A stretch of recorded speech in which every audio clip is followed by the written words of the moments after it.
what's up mga ka-PH? Ito na yung natin, retractable dowsing rod na ginawa ko, in-upgrade ko mga ka-PH. Ngayon mga ka-PH, ito yung sing-sing ko mga ka-PH. Yan, isusubukan natin na natin. Ilalagay ko doon sa isang tabi kung ituturo niya mga ka-PH. Ito natin ilalagay mga ka-PH. Yan mga ka-PH. Tapos mga ka-PH, subukan natin hanapin mga ka-PH kung ituturo niya mga ka-PH. Mga ka-PH,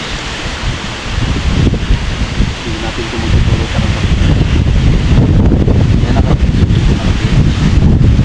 Huwag ka naman tayo dito mga ka-PH. Subukan natin mga ka-PH kung ituturo mga ka-PH. Yan ka-PH.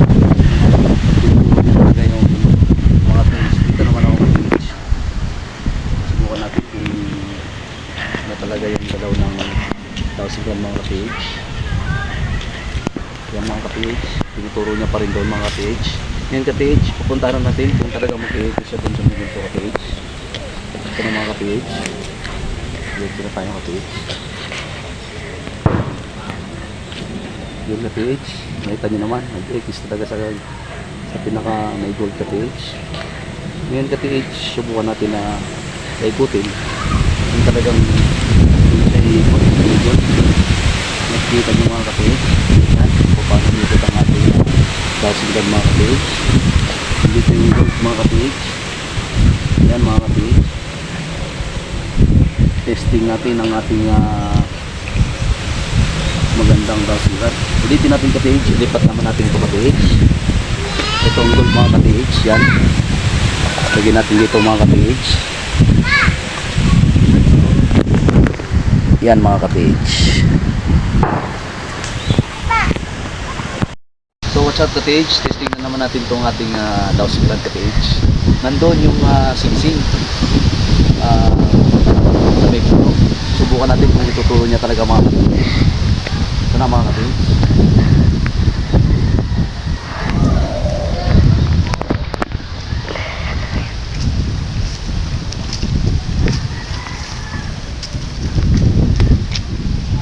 Nakikita nyo naman kung paano lumiko ang ating dowsing rod.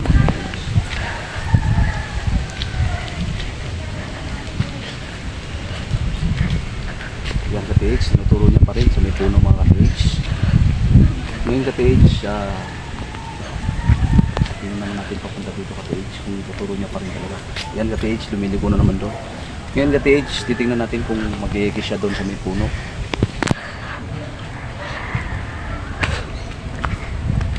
Yan ka-PH, nakikita nyo naman. Kasi nandito yung sing-sing mga ka-PH.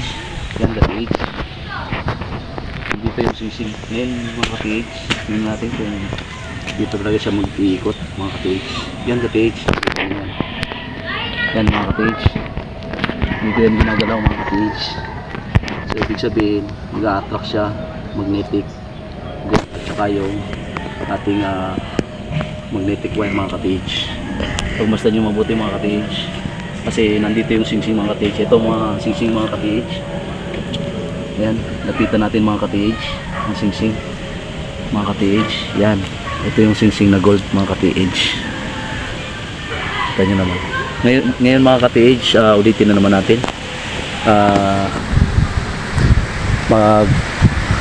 Ano tayo?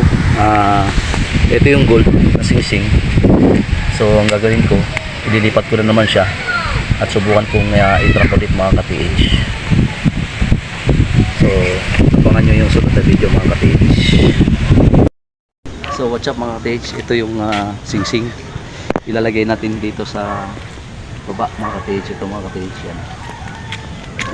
Yan mga ka-PH. Ngayon mga ka-PH, susubukan ko na naman ulit i-track gamit ang ating retractable dowsing rod mga ka-PH.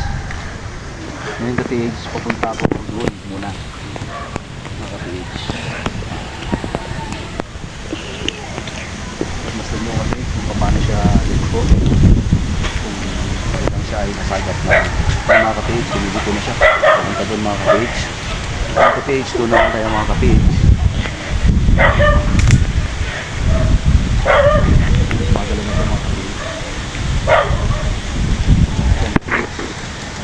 Kita nyo naman kung paano siya pumapaling mga ka-PH.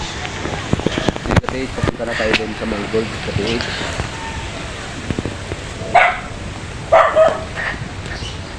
Yan ka-PH, dituro nyo na. Ngayon ka-PH, dito na. Tingnan natin kung mag-i-ekis siya doon sa tapat mismo ng ating gold. Yan ka-PH, nag-ekis na siya mga ka-PH. Kitang-kita nyo naman na nag-ekis siya. Ngayon titingnan natin ka-PH kung iikot siya sa tapat mismo ng ating gold. Yan ka-PH. Tingnan nyo ka-PH kung paano siya umiikot. Yan mga ka-PH. Yun lang po mga ka-PH at maraming salamat sa panonood.